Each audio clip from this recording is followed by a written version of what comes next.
coming here today and speaking with us. This is Chris Cochrane, who performs as El Noir and is this year's Pride Ambassador here in Halifax. I wanted to talk to you a little bit about what it takes to be an entrepreneur and an entertainer, all the work that goes into doing what you do. But I have to tell you, one of my friends asked me to ask you first of all, who does your absolutely flawless makeup? I'm the only one who touches my face. I don't, I've had a few people in the past who have done my makeup. I don't necessarily like it the way it looks. And also I find that if you're going to be a drag queen, you need to know basic skills. So doing your makeup, doing your own hair, doing your own costuming. A lot of new queens don't do that, they just buy everything because you can buy everything now. But no, my makeup is me. I'm an esthetician and makeup artist by a trade anyway, so. Now listen, I also wanted to ask how much time, because presentation is such a big part of performing, how much time goes into creating your look when you go out to perform? It depends upon, now if it's just like a random Saturday night where we're just having shows and stuff like that, it can take up to a week. But like my performance that I just did on, I'm just trying to remember, Friday, where I was doing like a scaled down version of Beyonce's Coachella. It takes about a month or so because there's costuming, there's rehearsals. If there's dancers involved, then there's probably a little bit longer rehearsals. And then finding the right costume, making the right costume, and then also it's procuring of everything. Because we're here in Halifax, you know, we're not like Toronto, Montreal, where you can just go down to, you know, your one street and get everything all together. We have to order everything in, or if we do buy it here, it's overly expensive. One of the wig places here, their markup is 200%. So I got this wig for, it's a lace front, and it has human hair in it. It only cost me $65 online. If I was to buy it here, it would cost me $350. So it's knowing where to get your stuff too. So just putting it together is probably the longest thing. If I'm performing by myself, it doesn't take me as long because I don't have to worry about costuming for other performers and stuff. But yeah, so anywhere from a month to probably a week or so. So you are Chris Cochrane. People also know you as El Noir, Pride Ambassador, entertainer, entrepreneur. You know, so in a way, you're so many things to so many people. But how do you describe yourself, and how do you describe what you do? Well, I would describe myself. It's funny when I do my shows. I always say I'm a multiracial transgender ex-Navy drag queen. But my official title is I'm going to run through it. I'm a licensed makeup artist and esthetician, that's my trade. I'm also now an educator for diversity, so I work for corporate companies and I work for local companies and youth projects to help disperse education for diversity.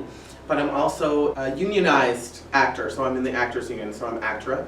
So, and I'm the first transgender woman of color in the East Coast to be in ACTRA, so.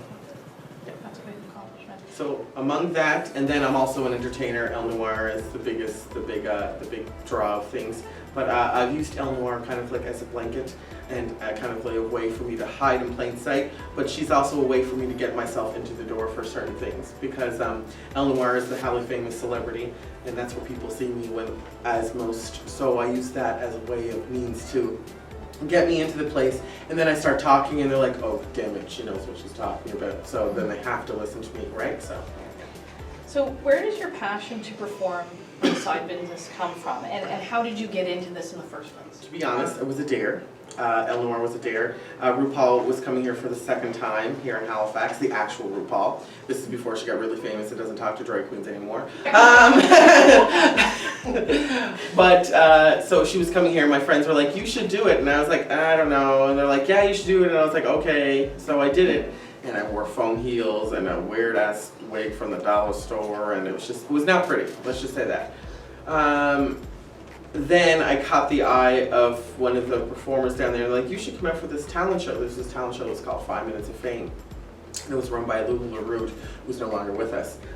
She was a big influence here in Halifax, and it's probably one of the reasons why a lot of drag queens have their career today, me included. So I went back and I did the talent show, and I wore foam heels, and she said, don't go back on my stage without heels ever again. So I went and bought 6 pairs of heels, because back when you're 19 years old, when somebody says you can't do anything, then you're going to do it, and you're going to do it overboard. So that's what I did. And I came back the next week and I won. And then there was a pageant called Miss Reflections, and the owner at the time was like, you should come and do the, I was like, I don't know. So I did it. It was my 3rd time in drag. Out of 11 people, I got 2nd runner-up. So I was like, oh, maybe I have something here. And from there, it progressed into what you see today as El Noir. So. You know, that going from performing as a drag queen at a dare to this long-term business, and now you're Pride Ambassador. That doesn't happen overnight. No, right? Like, it's that's the been thing. 15 years in the making. So can you talk to us a bit about the work that you had to put into building your brand and becoming the success you are? Well, with drag, it's, most people think that you just put on some makeup, you put on some hair, and you strut on stage. You're good. Anybody can do drag. It takes a lot of time, money, and effort to become a good performer. So there's a difference between just being your average drag queen and being where I'm at right now. It's a lot of work. Again, I said that most drag queens, I think, don't these day and ages just buy everything. Like, I make my own costumes, I do my own hair, I do my own makeup and stuff. So I've learned all those skills, so I don't have to rely on somebody, and that's the biggest thing, especially to become an entrepreneur. You have to get to that point where you do not need to rely on somebody else, because if you're constantly relying on somebody else to take care of your basic needs, then you're not going to go anywhere, because you're always going to have to be attached to that person or somebody. So that's one of the rules that I've made myself, is that I made sure that I've taught myself everything so I could move on with my thing. And also my makeup has definitely changed. If you saw makeup from years ago, all those pictures are burned, so no one will ever see them again. Or I've blackmailed the other people that have the pictures. But there's definitely a progression with that, but then also there's a progression with performance level. You have to be able to reach back into your Patti LaBelle's, your Diana Ross's, your old school girls, and then also be able to do your Beyonce's and your Britney Spears and stuff like that. So that's where longevity comes from, and longevity doesn't necessarily mean that it's going to, like, tomorrow it could end. The whole drag craze could end tomorrow. I don't think it's going to. I think it's just starting, but that, coupled with learning how to do your own stuff and also having the talent. Some things can be taught. Some things you just have inherently. Like with makeup, you can learn how to play stuff, but unless you have the talent behind it, or you have the ability to take that time to learn it, it's not going to go anywhere. It's just going to stay stagnant. So that's with drag. If you don't take the time and put the effort into it, it's not going to go anywhere. And when you're starting out drag, you do those shows. I used to do Tuesday, Wednesday, Thursday, Friday, Saturday, Sunday, sleep on Monday.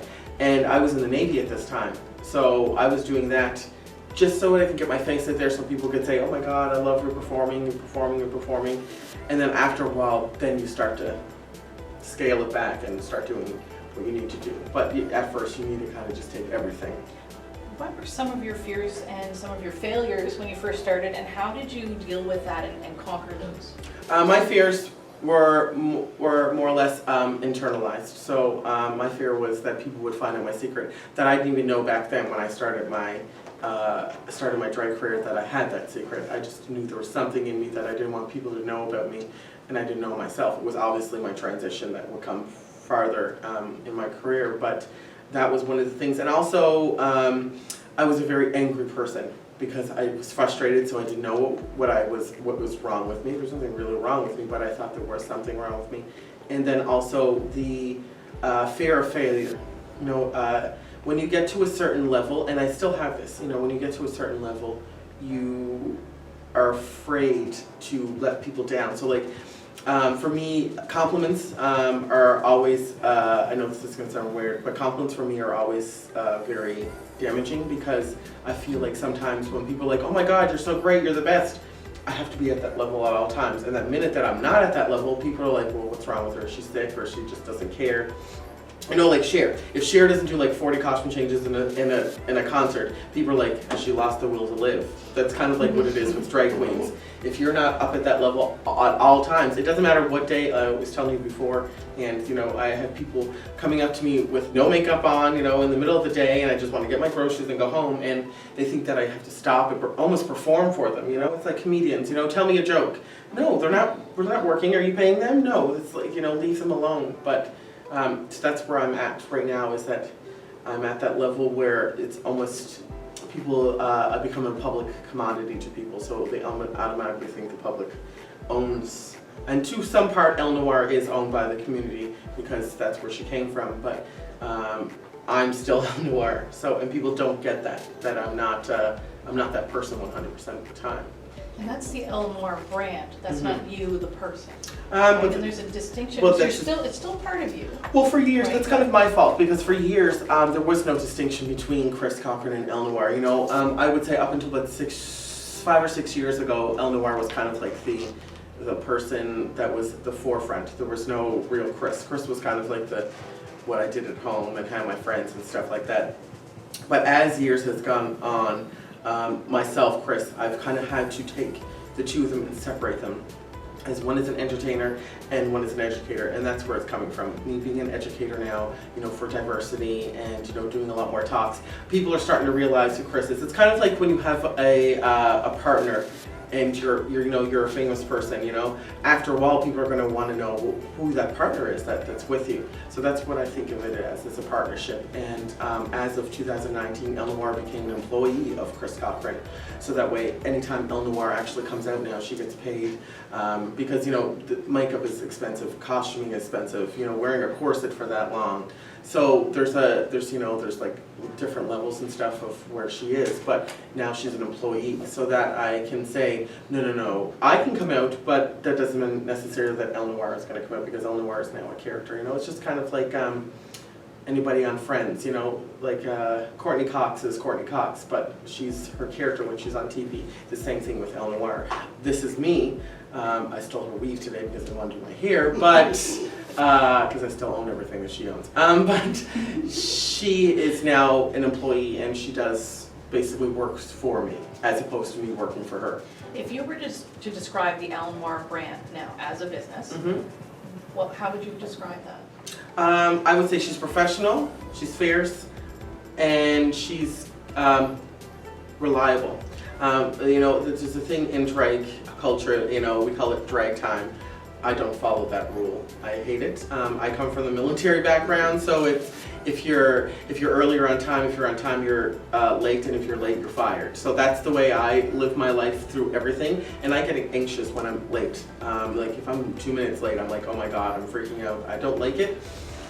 So that's where the consistency comes from. The fierceness comes from is because every time she's on stage, she eclipses everybody who's on her. Sometimes people don't like to do performances with me because they're like, well, no, because no one's going to be looking at me, and that's not really. It's a bad thing sometimes, but she's a bit of a showboat. She is, you know, but what drag queen isn't. And then there's a level of experience and history that comes with El Noir. So she's definitely the drag queen's drag queen now here in Halifax. And being the only transgendered black drag queen this side of Montreal, kind of, it hinders me, but it helps me at sometimes, because hindering me means that, you know, everybody wants me, but everybody can't have me, obviously. And then also it helps me because it's like, well, I'm the only one, I'm the unicorn. So, and especially this year with the 50th year of Stonewall, everybody wants a black trans woman to come and speak for them. Unfortunately, right now in Nova Scotia, I'm the only black trans woman who's willing to speak about my experiences. So everybody wants a piece of El Noir and Chris Cochrane, but I have to distinguish between El Noir's the character and Chris Cochrane's the person. So, hey, we wanted to talk a little bit about some of the many jobs you've had, because you were in the Navy when you first started out, as you said. So, can you tell us a little bit about some of the many jobs you've held and what you do now for a living? Because you do many things, and I wanted to talk, kind of, if you could touch upon the importance of having like a passion project that you can turn into a side business. So, some of the jobs that I've had everything from being a sex store worker on Yonge Street downtown. I was also a night manager for the Golden Griddle, which is like a 24-hour restaurant in the middle of downtown Toronto, which is right between Yonge Street and Church Street. If you've ever been to Toronto, at 2 o'clock in the morning, Church Street is where all the straight bars are, and Church Street's where all the gay bars are, and Yonge Street's where all the straight bars are. So, and one night we would have drag queens sitting beside people from, you know, the Raptors, Toronto Raptors, like players of the Toronto Raptors. So that was one job that I had that was an interesting job. I could write a novel just about that experience itself. But then I've had the L Noir has kind of been the consistency through my life.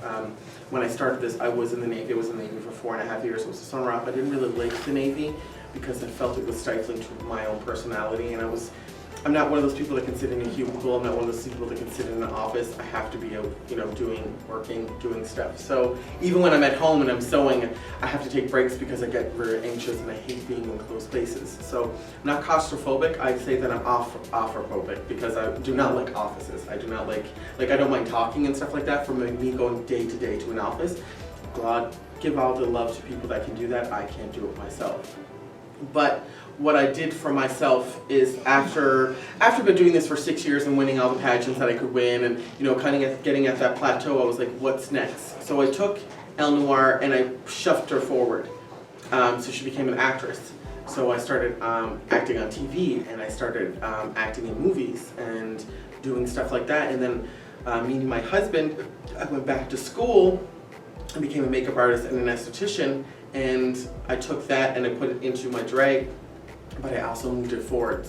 And like I said, I took L Noir as kind of like a means for me to get in, put my foot into the door, that celebrity status like of L Noir. And then when I got in there, I was like, oh, by the way, I can also do all of these things.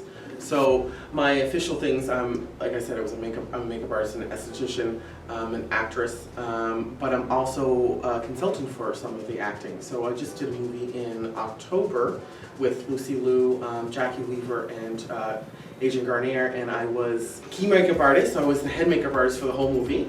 I was also a principal actress, so I was acting in the movie, which means principal means you have speaking roles.